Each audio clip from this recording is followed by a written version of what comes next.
لیکن یہ سمجھ لیں کہ مسلمان جو ہیں وہ عیسائی کے ساتھ، جو کرسچنز ہیں ان کے ساتھ مل کر ایک جنگ کریں گے. میں نے کیا کہا؟ مسلمز اینڈ کرسچنز ایک ساتھ جنگ کریں گے کسی تیسرے دشمن کے خلاف. ٹھیک ہے، ابھی حدیث میں دیکھیں گے. ہوگا یہ کہ کرسچنز جو ہوں گے وہ دھوکہ کریں گے مسلمانوں کے ساتھ، اور پھر اس کے بعد جب وہ دھوکہ کریں گے تو ایک اور جنگ ہوگی جس میں مسلمان اور عیسائی ایک دوسرے کے آمنے سامنے ہوں گے. ٹھیک ہے، پہلی جنگ ہوگی جس میں مسلمز اور کرسچنز ایک ساتھ جنگ کریں گے کسی تیسرے دشمن کے خلاف، عیسائی کریں گے بغاوت. اس کے بعد یہ ہوگا کہ مسلمز اور کرسچنز کے درمیان جنگ ہوگی، اور اس میں جیت کس کی ہوگی؟ اللہ کے حکم سے مسلمانوں کی. مسلمان جیت جائیں گے، اور اس کے بعد دجال نکلے گا، دجال کا خروج ہوگا، اور اس کے بعد پھر عیسیٰ علیہ السلام آئیں گے اور دجال کو قتل کر دیں گے. یہ سب قرب قیامت کی نشانیوں میں سے ہے، اور یہ بأسن شدید ہے کہ یہ وہ عذاب ہے جو قیامت سے پہلے آئے گا، جس میں دجال کا خروج ہوگا. اور اسی لیے کہا جاتا ہے کہ سورۃ الکہف کی پابندی کریں تاکہ ہم اس بأسن شدید سے محفوظ رہ سکیں. اچھا، یہ جو ملحمۃ الکبریٰ ہے اس کا تصور ہمیں کرسچینٹی میں بھی ملتا ہے. کرسچینٹی میں آرمیگیڈن کے نام سے اس کو جانا جاتا ہے، اور ان کی بک ہے بک آف ریویلیشن 16.16، اس میں ہمیں اس کا تذکرہ ملتا ہے. اور وہاں پہ آرمیگیڈن کا لفظ آیا ہے جس کا مطلب ہوتا ہے ہر میگیڈو. ہر میگیڈو کا مطلب ہوتا ہے ماؤنٹ میگیڈو، میگیڈو کی وادی.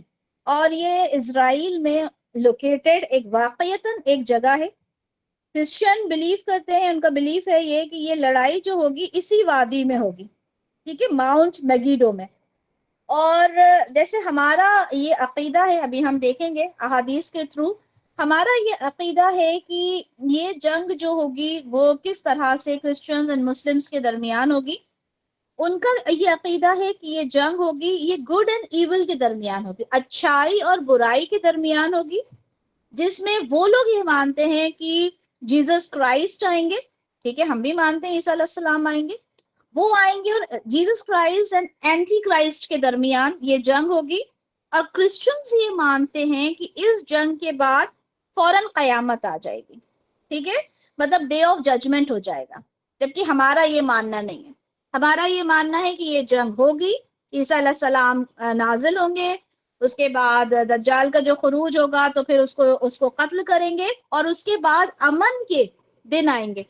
ٹھیک ہے، امن ہوگا اور پھر قیامت آئے گی. سمجھ میں آئے؟ دونوں چیزیں سمجھ میں آئی آپ لوگوں کو؟ اب یہاں پر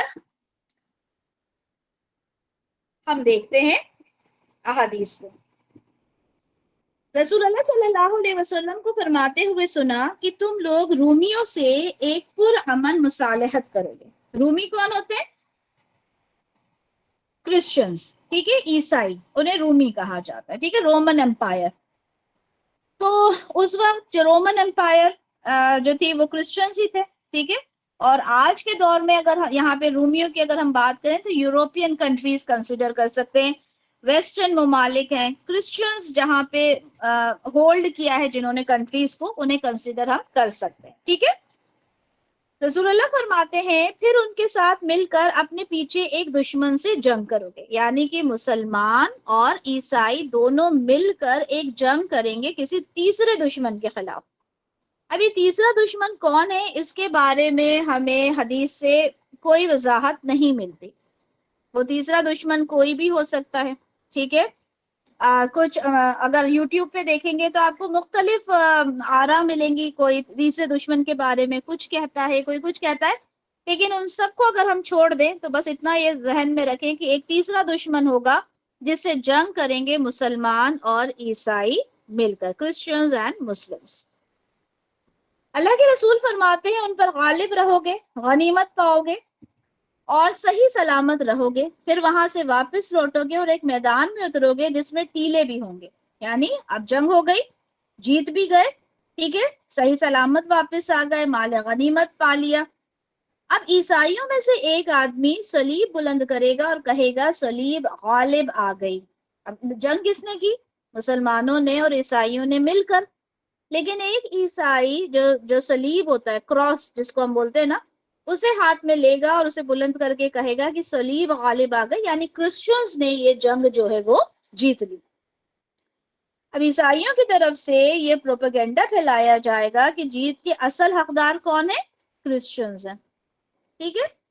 اب یہ مسلمانوں کو اشتعال دلائیں گے. اب مسلمانوں میں سے جب یہ بات سنیں گے وہ انہیں غصہ آئے گا، اور اس میں سے ایک آدمی کو غصہ آئے گا اور وہ اسے قتل کر ڈالے گا. کس کو؟ عیسائی کو. اب اس موقع پر جو ایک صلح نامہ جو کرسچنز نے کیا تھا مسلمز کے ساتھ، کرسچنز اس میں دھوکہ کریں گے اور مسلمز کے خلاف جنگ کے لیے جمع ہو جائیں گے. یعنی وہ جو صلح نامہ تھا، جو مصالحت کی تھی، اس کو وہ توڑ دیں گے. ٹھیک ہے. اب انہیں جب یہ جنگ جیتی تو کرسچنز کو کیا لگا کہ اب تو ہم غالب آ گئے، ہم تو مسلمز کے بھی خلاف اگر کھڑے ہوں گے تو ہم جیت جائیں گے، ہر جگہ ہمارا ہی بول بالا ہوگا. اب یہ ایک جو ان کا جو ایک عہد ہوا تھا، ایک معاہدہ تھا، وہ ٹوٹ جائے گا. شروعات کس کی طرف سے ہوئی؟ کرسچنز کی طرف سے ہوئی، کیونکہ انہوں نے اشتعال دلایا مسلمانوں کو، اور انہوں نے کہا کہ صلیب جو ہے وہ غالب آ گئی، اور ایسا اس طرح سے پھر انہوں نے دھوکہ کیا مسلمانوں کے ساتھ. وہ جو معاہدہ تھا وہ توڑ دیا. اس معاہدے کے ٹوٹنے کے بعد عظیم جنگوں کی شروعات ہوگی، اور یہ جو ہوں گی اسی سے پھر ملحمۃ الکبریٰ کی شروعات ہوگی، یعنی عظیم جنگوں کی شروعات ہوگی. یہ حدیث سنن ابو داؤد کی 429 جو آپ کے سامنے نظر آ رہی ہے. کچھ سیم اسی طرح کے الفاظ ایک اور ہیں سنن ابن ماجہ کی حدیث 4089. یہاں پہ جو الفاظ آئے ہیں وہ یہ ہیں کہ تب وہ 80 جھنڈوں تلے حملے کے لیے آئیں گے. کون؟ کرسچنز. اب یہ جو 80 جھنڈوں کی اگر بات کی جا رہی ہے، ٹھیک ہے، اور وہ جو 80 جھنڈے ہوں گے، ہر جھنڈے تلے 12,000 صلیبی فوجیں ہوں گی، یعنی کرسچنز ہوں گے. اب یہ بتائیں 80 جھنڈے سے آپ کو کیا سمجھ میں آتا ہے؟ 80 جھنڈے ہوں گے، کیا دماغ کام کرتا ہے آپ کا؟ 80 جھنڈوں سے کیا ہو سکتا ہے؟ کرسچنز کے 80 جھنڈے، کنٹری، فرقے، ٹھیک ہے، تو 80 کنٹریز، ویری گڈ، ٹھیک ہے، 80 ممالک. تو ماشاء اللہ. اچھا، میں نے گوگل سرچ کیا تو یہ فائنڈ آؤٹ کیا کہ تقریباً 120 125 ابھی کنٹریز ہیں جو پوری طرح سے کرسچینٹی کو فالو کرتی ہیں. ٹھیک ہے. تو یہاں پر یہ سمجھ لیں کہ اس میں سے 80 کنٹریز، ہم ابھی حدیث کے الفاظ دیکھیں تو یہی سمجھ میں آتا ہے کہ 80 کنٹریز ہوں گی جو مسلمانوں کے خلاف آ کے کھڑی ہو جائیں گی. ٹھیک ہے.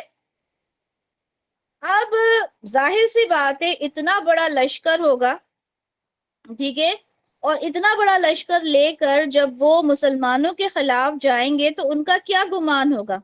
obviously وہ تو یہ سوچ رہے ہوں گے، یہ ان کو غرور ہوگا کہ ہمارے سامنے مسلمانوں کی کیا حیثیت ہوگی، ہے نا، ہم تو بہت زیادہ ہیں تعداد میں، ہم ان مسلمانوں کو کچل کے رکھ دیں گے، یہی سوچیں گے نا. تو اس کے بعد ہوگا کیا؟ یہی بات آپ کو یہاں بھی نظر آئے گی. ایک جگہ 12,000 کا تذکرہ ہے کہ 80 جھنڈوں میں ہر جھنڈے کے تحت 12,000 ہوں گے، اور ایک میں 10,000 کا تذکرہ آیا ہے. دونوں احادیث آپ لوگوں کے ساتھ یہاں PDF میں شیئر کر دی گئی ہیں. ایک اور حدیث ہے جس میں یہ الفاظ آتے ہیں کہ رومی لوگ دھوکہ کریں گے، یعنی وہ معاہدہ توڑ دیں گے، اور 80 جھنڈوں کے نیچے چلے جائیں گے، ہر جھنڈے کے نیچے 12,000 لوگ ہوں گے. ان جنگوں کے بارے میں اگر دیکھیں تو ایک اور پیشن گوئی رسول اللہ صلی اللہ علیہ وسلم کی طرف سے ہمیں ملتی ہے کہ رسول اللہ صلی اللہ علیہ وسلم نے فرمایا بیت المقدس کی آبادی یثرب کی بے آبادی کا پیش خیمہ ہوگی. سنی ہوگی آپ لوگوں نے یہ حدیث. ہوگا یہ کہ بیت المقدس وہاں پر آبادی ہوگی، تجارت وغیرہ عام ہو جائے گی، ٹھیک ہے، اور بہت زیادہ وہاں پر سمجھے کہ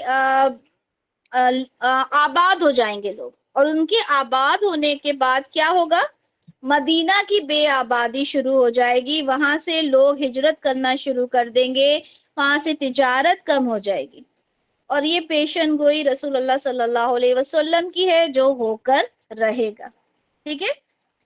اس کے بعد یعنی بیت المقدس کی آبادی ہوئی، پھر مدینے کی بے آبادی ہوئی، اور اس کے بعد ایک بڑی جنگ ہوگی، یہ اسی ملحمۃ الکبریٰ کی طرف اشارہ ہے، ٹھیک ہے۔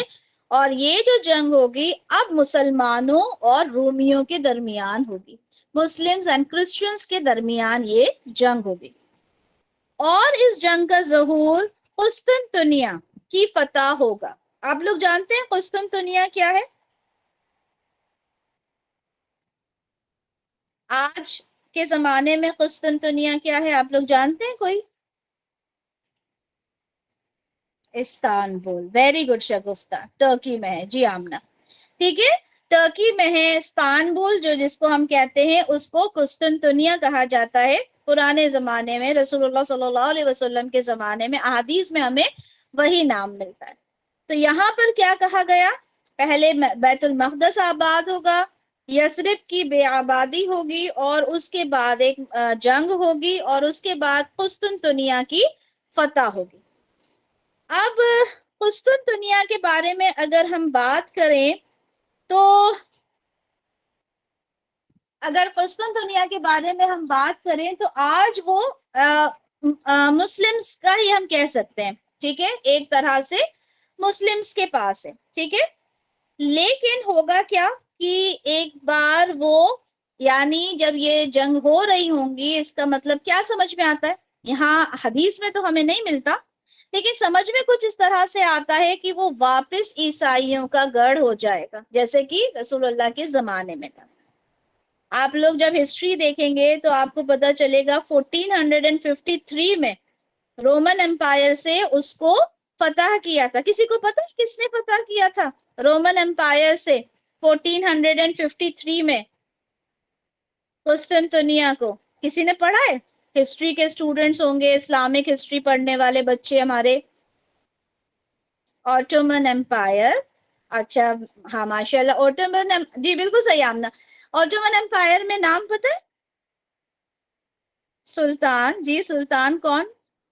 ماشاءاللہ بہت ہوشیار ہمارے بچے ہیں، ٹھیک ہے، سلطان محمد فاتح، نہیں صلاح الدین ایوبی نہیں، ٹھیک ہے، سلطان محمد فاتح نام ہے، ٹھیک ہے، آپ یوٹیوب پہ سرچ کیجئے گا، انشاءاللہ آپ کو ہسٹری جو ہے وہ پوری نظر آئے گی، ٹھیک ہے۔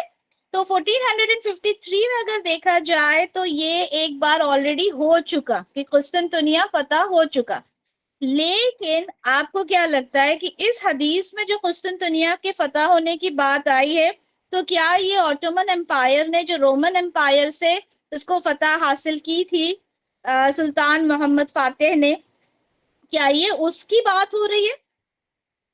کیا یہ اس فتح کی بات ہو رہی ہے؟ نہیں ہو رہی ہے نا۔ یہ کون سی فتح کی بات ہے؟ اس کے آگے دیکھیں آپ، بالکل آمنہ، یہ اس کی بات نہیں ہے، کیونکہ جب ہم آگے دیکھیں تو یہاں پہ لکھا ہے اور اس جنگ کا ظہور قسطنطنیہ کی فتح ہوگا، اور قسطنطنیہ کی فتح کے بعد دجال آئے گا، ٹھیک ہے۔ تو یہ ایک اور بار ایسا ہوگا، واللہ عالم، ہو سکتا ہے کہ وہ واپس کرسچنز کا ایک گڑھ بن جائے، ٹھیک ہے، اور پھر واپس اس کو فتح کیا جائے، اور اس کی فتح کے بعد ہی دجال کا خروج ہوگا، ٹھیک ہے۔ رسول اللہ صلی اللہ علیہ وسلم نے اپنا ہاتھ اس حدیث کے بیان کرنے والے یعنی حضرت معاذ رضی اللہ عنہ کی ران یا کندھے پر مارا اور کہا بلا شبہ یہ واقع اس طرح حق ہے جیسے کہ تم یہاں پر بیٹھے ہوئے ہو، یعنی یہ تو ہو کر ہی رہے گا۔ اس کے بعد ایک اور حدیث دیکھتے ہیں کہ رسول اللہ صلی اللہ علیہ وسلم نے فرمایا قیامت قائم نہیں ہوگی جب تک، اب یہاں پہ قیامت سے پہلے کے واقعات بیان کیے گئے ہیں جن کو ہم ملحمۃ الکبریٰ کے نام سے جانتے ہیں، اور ہم یہاں پر اسے کیوں پڑھ رہے ہیں یہ ذہن میں ہونا چاہیے۔ ہمیں بار بار یاد ہونا چاہیے، ہم اس لیے پڑھ رہے ہیں کیونکہ قرآن میں اللہ تعالیٰ نے فرمایا کہ اللہ تعالیٰ نے یہ کتاب اس لیے نازل فرمائی ہے تاکہ وہ ڈرائیں، کس سے؟ بأسن شدید سے۔ بأسن شدید ہم اس کو قیامت کے مناظر بھی کہہ سکتے ہیں، قبر کے مناظر بھی کہہ سکتے ہیں، جو انسان کے ساتھ مرنے کے بعد ہوگا، جہنم کا جو تذکرہ ہوگا ہم اسے بھی کہہ سکتے ہیں۔ قیامت سے پہلے کی جو جنگیں ہوں گی ہم انہیں بھی بأسن شدید میں کنسیڈر کر سکتے ہیں۔ اور ایک ریزن کہ بأسن شدید کو ہم کیوں یہاں پہ لے رہے ہیں، ان جنگوں سے کیوں ریلیٹ کر رہے ہیں، اس کا ریزن یہ ہے کہ ہم سورۃ الکہف کو جب پڑھتے ہیں تو ہم دجال سے محفوظ رہنے کی بات کرتے ہیں، دجال سے حفاظت کے لیے ایک ایز اے شیلڈ سورۃ الکہف ہمارے لیے کام کرتی ہے۔ تو ہمیں معلوم ہونا چاہیے کہ سورۃ الکہف کا ایگزیکٹلی کنیکشن کیا ہے، ٹھیک ہے، دجال کے ساتھ۔ اب یہاں پہ رسول اللہ صلی اللہ علیہ وسلم نے فرمایا قیامت قائم نہیں ہوگی یہاں تک کہ رومی یعنی عیسائی شام کے ایک شہر سیریا وغیرہ کا جو علاقہ ہے آماق یا دابق میں اتریں گے، یعنی کرسچنز جو ہوں گے وہ لڑائی کے لیے کہاں جمع ہوں گے؟ شام یعنی سیریا میں، آماق یا دابق کسی ایک شہر میں، اور مسلمان ان کے لیے کہاں پہ جمع ہوں گے؟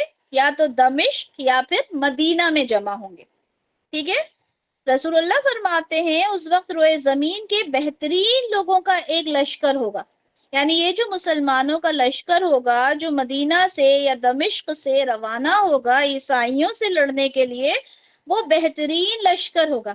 اب مجھے بتائیں جب رسول اللہ صلی اللہ علیہ وسلم نے خود پیشن گوئی کر دی کہ یہ جو مسلمانوں کا لشکر ہوگا یہ بہترین ہوگا، بہترین یعنی بیسٹ آف دا بیسٹ ہوگا، ٹھیک ہے، تو ہمیں کتنا خوش ہو جانا چاہیے نا اس بات پر، الحمدللہ۔ تو رومی اور مسلمانوں کے درمیان جنگ ہوگی، کرسچنز جو ہوں گے وہ شام دیٹ از سیریا وہاں سے آئیں گے، مسلمز مدینہ سے آئیں گے، اور یہ جو مسلمانوں کا لشکر ہوگا وہ روئے زمین میں سب سے بہترین لوگوں کا لشکر ہوگا۔ ہم یہ کہہ سکتے ہیں آج کے زمانے میں اگر ہم دیکھیں تو ہم جانتے ہیں کہ مسلم اگر کوئی سینٹر اگر ہم مانیں تو obviously مدینہ مکہ یہی مسلمز کا گڑھ ہم کہہ سکتے ہیں، سینٹر پوائنٹ کہہ سکتے ہیں۔ ہم یہ سمجھ سکتے ہیں کہ سارے مسلمز کی جو پاور ہے وہ وہاں سے اٹیک کرے، ٹھیک ہے۔ ہم یہ مان سکتے ہیں کہ ساری مسلمز اپنے جو پاورز ہیں، سپر پاورز ہیں، وہ ان کو دے دیں، ٹھیک ہے۔ آج کے حساب سے ہم ان چیزوں کو کنسیڈر کریں تو رسول اللہ صلی اللہ علیہ وسلم فرماتے ہیں جب وہ دشمن کے سامنے سفارہ ہوں گے تو رومی عیسائی کہیں گے تم ہمارے ان لوگوں کے درمیان سے ہٹ جاؤ جنہوں نے ہمارے لوگوں کو قیدی بنایا ہوا ہے، ہم ان سے لڑیں گے۔ اب یہ کس کی بات ہے؟ اس کے بارے میں کہا جاتا ہے کہ اس کا ایک پس منظر یہ ہے کہ پہلے ایک جنگ ہوئی تھی، مسلمانوں کے اور عیسائیوں نے ساتھ مل کے ایک جنگ کی تھی، ہے نا، ایک معاہدہ ہوا تھا ان کے درمیان۔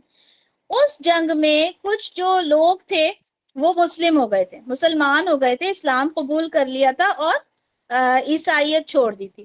یہ بھی ہو سکتا ہے، ٹھیک ہے، کہ وہ مسلمانوں کے ساتھ ہو گئے ہوں، یا یہ بھی ہو سکتا ہے کہ اس جنگ سے پہلے کچھ چھوٹی چھوٹی جنگیں ہوئی ہوں جس کے اندر کچھ لوگ جو عیسائی تھے وہ مسلمز کے قیدی بنے اور پھر انہوں نے اسلام قبول کر لیا۔ کیونکہ یہاں پر جب کہا گیا کہ انہیں ہمارے حوالے کر دو جنہوں نے ہمارے لوگوں کو قیدی بنایا ہوا ہے، ہم ان سے لڑیں گے، تو مسلمان کہیں گے اللہ کی قسم نہیں، ہم تمہارے اور اپنے بھائیوں کے درمیان سے نہیں ہٹیں گے، یعنی مسلمان اپنے ان بھائیوں کا ساتھ نہیں چھوڑیں گے جو ابھی ابھی مسلمان ہوئے ہیں، یعنی جو کرسچنز مسلم ہو گئے تھے، اسلام قبول کر لیا تھا، مسلمان کہیں گے کہ نہیں، اب انہوں نے اسلام قبول، یہی تو خوبصورتی ہے نا اسلام کی۔ اگر آپ کوئی دیکھیں کہ کوئی ریورٹ ہوتا ہے تو ہم اس کو اس نظر سے نہیں دیکھتے کہ ارے یہ تو ابھی کچھ دن پہلے پتہ نہیں کیا تھا کیا نہیں نا، بلکہ ہم بڑے خوش ہوتے ہیں، ہے نا، نو مسلم ہے، ابھی ریورٹ ہوا ہے، اور ہم اس کو چیزیں سکھاتے ہیں، ہم بڑے خوش ہوتے ہیں، الحمدللہ۔ یہی آپ کو ایک منظر یہاں نظر آ رہا ہے کہ مسلمان اپنے بھائیوں کا ساتھ نہیں چھوڑیں گے اور کہیں گے اللہ کی قسم نہیں، ہم تمہارے اور اپنے بھائیوں کے درمیان سے نہیں ہٹیں گے۔ اب کیا ہوگا؟ جنگ ہوگی۔ رومیوں کی جو تعداد ہے وہ بہت بڑی ہے، ہم نے دیکھا کہ 80 جھنڈوں تحت ان کی فوجیں آئیں گی، جسے ہم کنسیڈر کر سکتے ہیں اراؤنڈ 80 کنٹریز ہو سکتی ہیں آج کے زمانے سے اگر ہم دیکھیں۔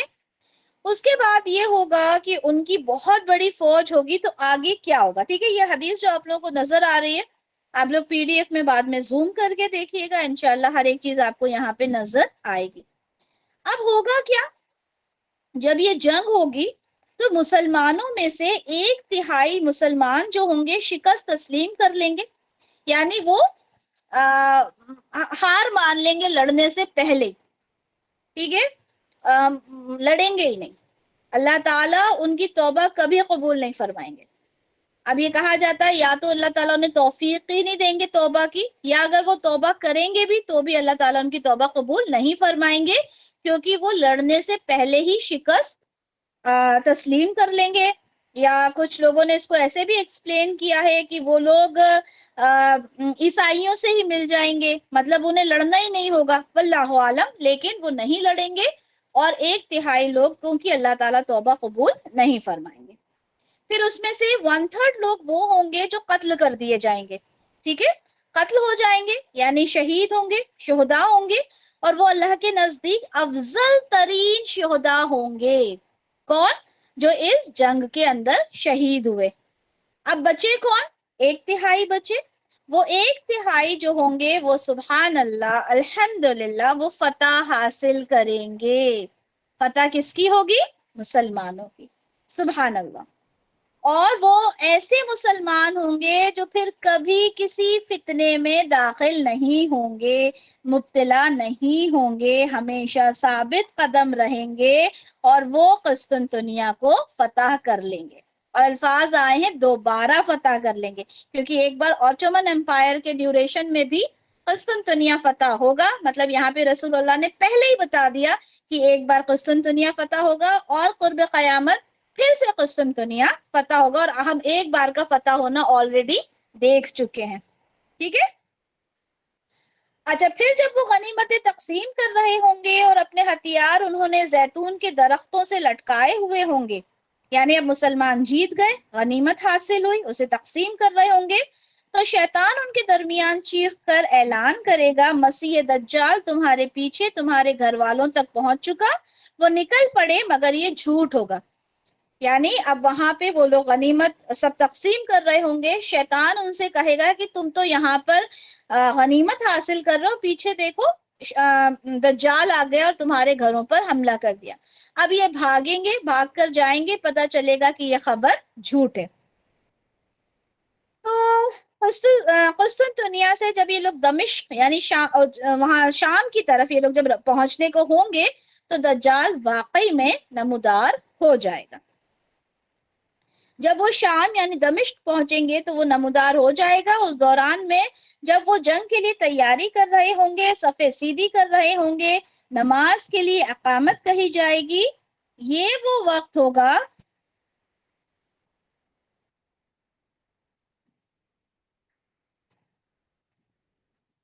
شاہین کیا سوال کیا آپ نے؟ ذکر بنی اسرائیل،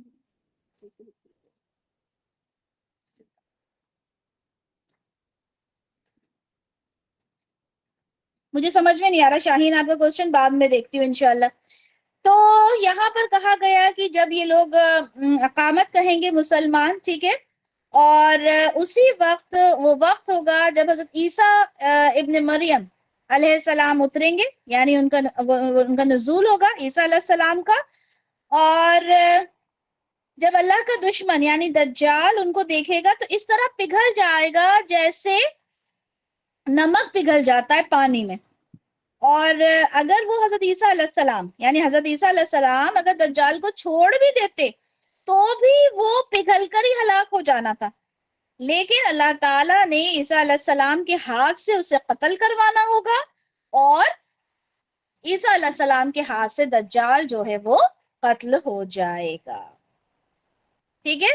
اسی کو تھوڑا اور ڈیٹیل میں انشاءاللہ ہم دیکھیں گے۔ کہ ایک شخص نے حضرت عبداللہ بن مسعود رضی اللہ عنہ سے کہا کہ قیامت آ گئی. آپ ٹیک لگائے ہوئے تھے، فوراً اٹھ کے کھڑے ہو گئے اور انہوں نے کہا، یہ ملحمۃ الکبریٰ کو یہاں پر اور ایکسپلین کیا ہے. انہوں نے کہا قیامت نہیں آئے گی یہاں تک کہ نہ میراث کی تقسیم ہوگی نہ غنیمت حاصل ہونے کی خوشی ہوگی. اب کیوں کہا ایسا کہ تقسیم نہیں ہوگی، جو میراث ہے، غنیمت کی کوئی خوشی نہیں ہوگی؟ میں نے بہت پہلے بتایا تھا اس جنگ کے بارے میں. کیوں نہیں ہوگا، کیوں خوشی نہیں ہوگی؟ کوئی آئیڈیا؟ میں نے اسی لیکچر کے دوران بتایا بھی تھا.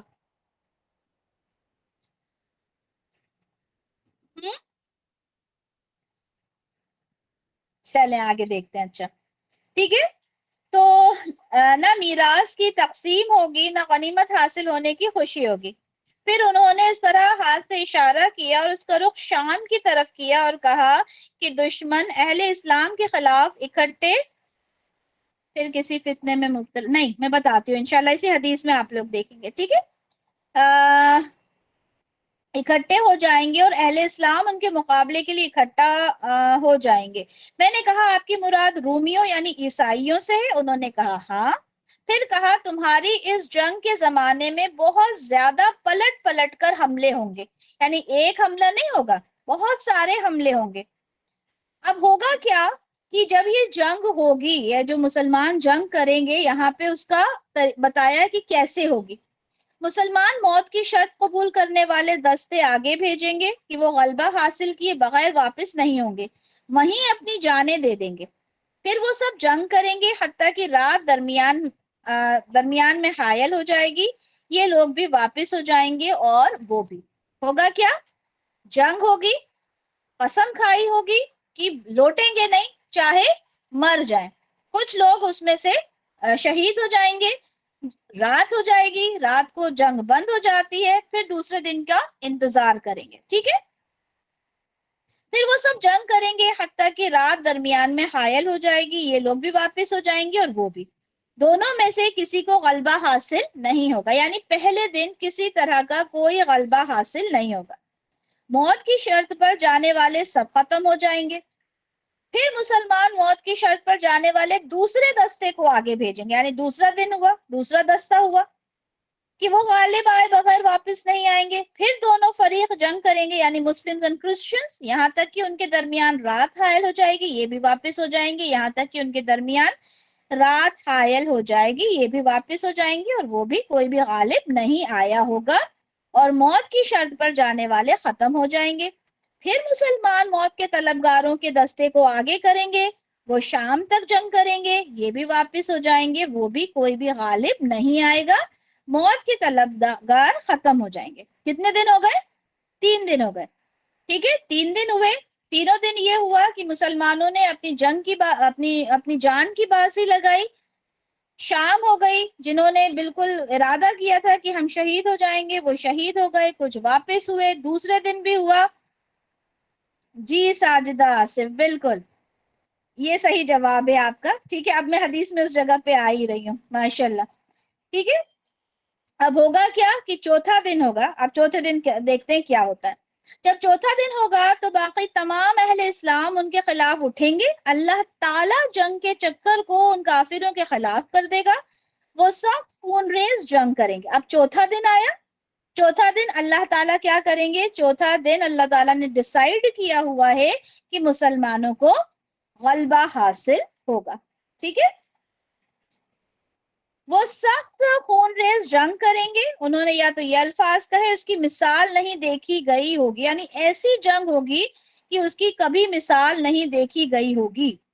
یہاں تک کہ پرندہ ان کے پہلوؤں سے گزرے گا، وہ ان سے جو ہی گزرے گا مر کر گر جائے گا. اب یہاں پہ اس کی تفسیر میں پرندے جو گر جائیں گے مر کے، اس میں بہت ساری باتیں آتی ہیں. ایک تو یہ کہ وہ جگہ اتنی زیادہ لاشوں سے بھری ہوگی کہ اگر وہ پرندے زمین پر کہیں اترنا چاہیں گے نا، اترنے کو جگہ نہیں ملے گی. چلتے جائیں گے، اڑتے جائیں گے، اڑتے جائیں گے، صرف لاشیں ہی لاشیں پڑی ہوں گی، حتیٰ کہ وہ بھی پرندے بھی مر کے ہی گریں گے. اب آپ سوچ لیں کہ آج اگر ہم سوچیں تو ایسی جنگ ممکن ہے، ایسی جنگ ممکن ہے کہ ایسے لوگ مریں گے کہ پوری جو ہوا ہوگی آس پاس کی زہریلی ہو جائے گی پوری.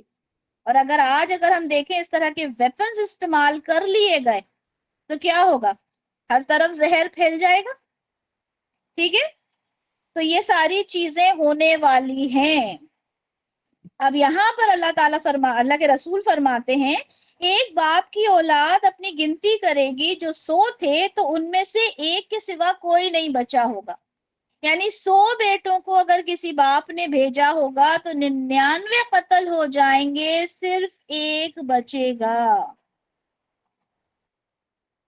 اب وہ کس غنیمت پر خوش ہوں گے اور کیسا ورثہ کس میں تقسیم کریں گے، کون سی غنیمت میں خوش ہوں گے؟ تو آپ لوگوں کو ساجدہ آصف کا رپلائی بتا دوں، ماشاءاللہ انہوں نے جواب دیا تھا کہ جنگ میں اتنے لوگ مارے جائیں گے کہ میراث لینے کے لیے کوئی نہ تو زندہ بچے گا اور نہ ہی مال غنیمت کی خوشی ہوگی. یہ جواب دیا تھا ساجدہ آصف نے. الحمدللہ یہی جواب ہمیں یہاں پہ حدیث سے ملتا ہے کہ جب ایک باپ کے 100 بیٹوں میں سے 99 ختم ہو جائیں گے تو کیا بچے گا؟ تو کیا خوشی ہوگی ان کو غنیمت کی. اوکے جی، وہ اسی حالت میں ہوں گے کہ ایک نئی مصیبت کے بارے میں سنیں گے جو اس سے بھی بڑی ہوگی. ان تک یہ زوردار پکار پہنچے گی کہ دجال ان کے پیچھے ان کے بال بچوں تک پہنچ گیا.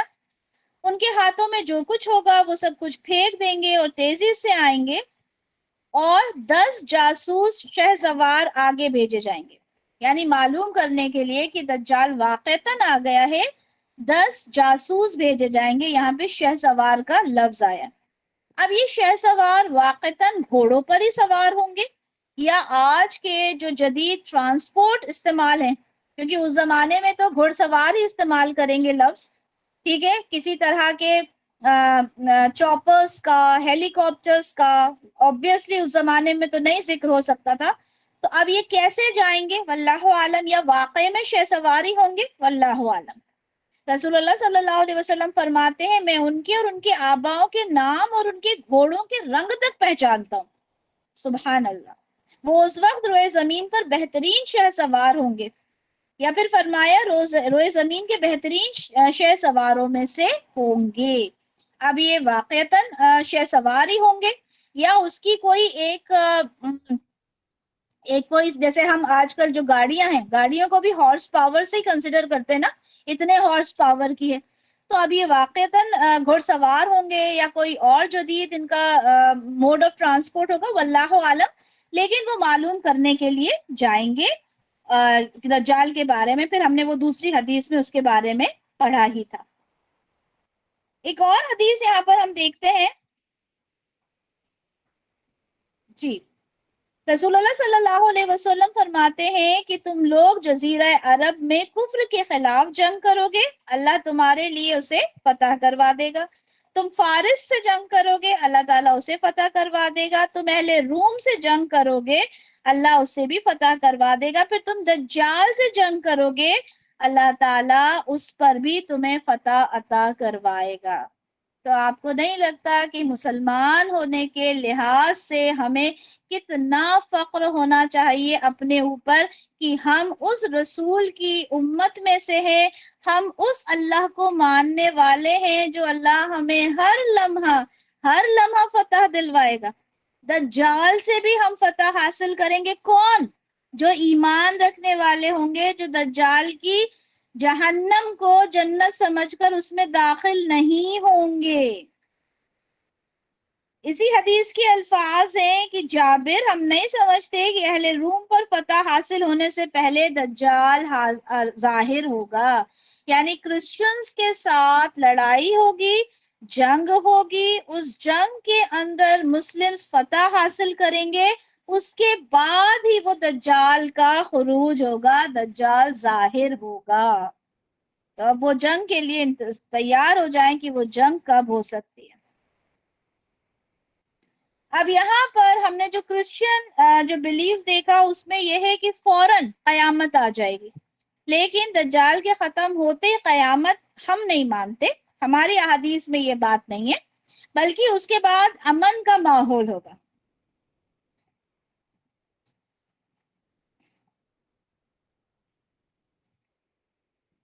ٹھیک ہے، اس کے بعد امن کا ماحول ہوگا، اور رسول اللہ صلی اللہ علیہ وسلم فرماتے ہیں کہ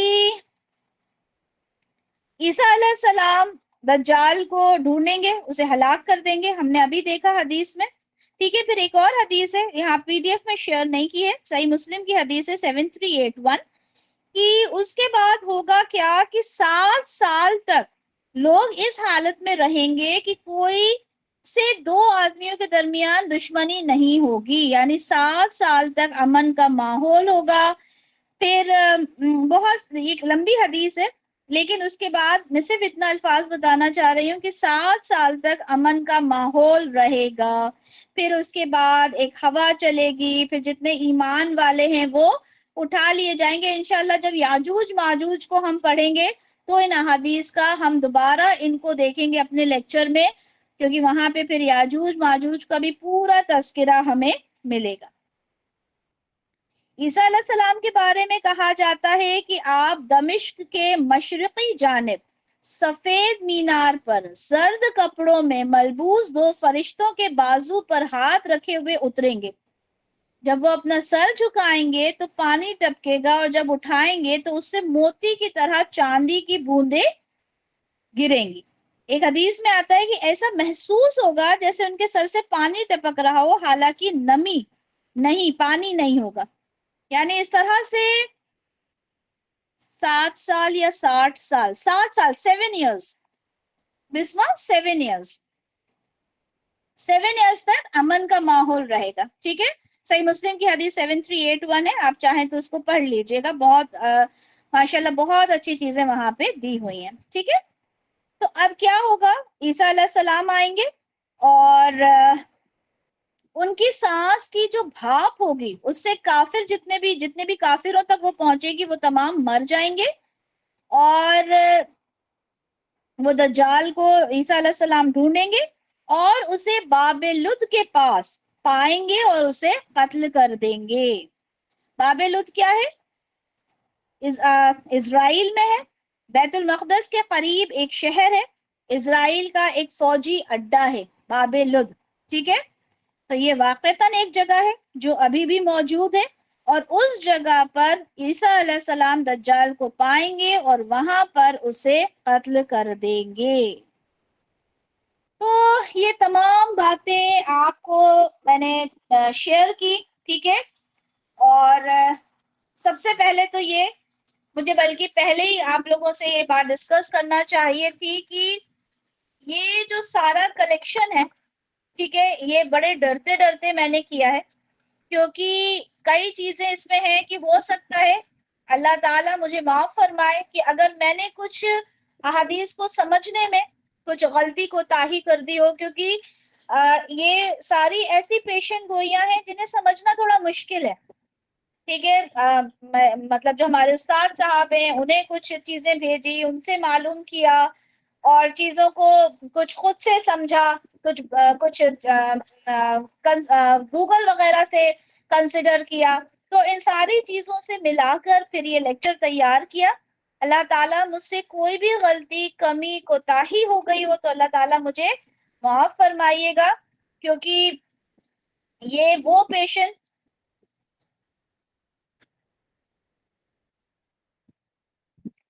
پیشن گوئیاں ہیں جو کہ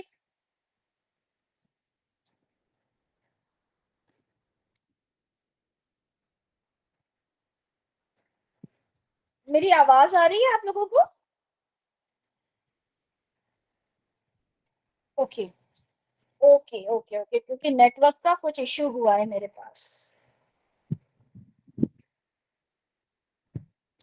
جی، تو یہ وہ پیشن گوئیاں ہیں جو کہ رسول اللہ صلی اللہ علیہ وسلم نے یہ سمجھے کہ 1400 سال پہلے کی تھی، اور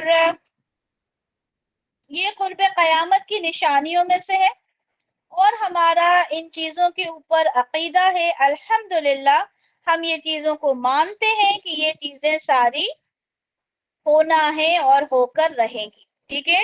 کس طرح سے دجال آئے گا اور کس طرح سے، بار بار میں یہ چیز یاد دلاتی جاتی ہوں کہ ہمیں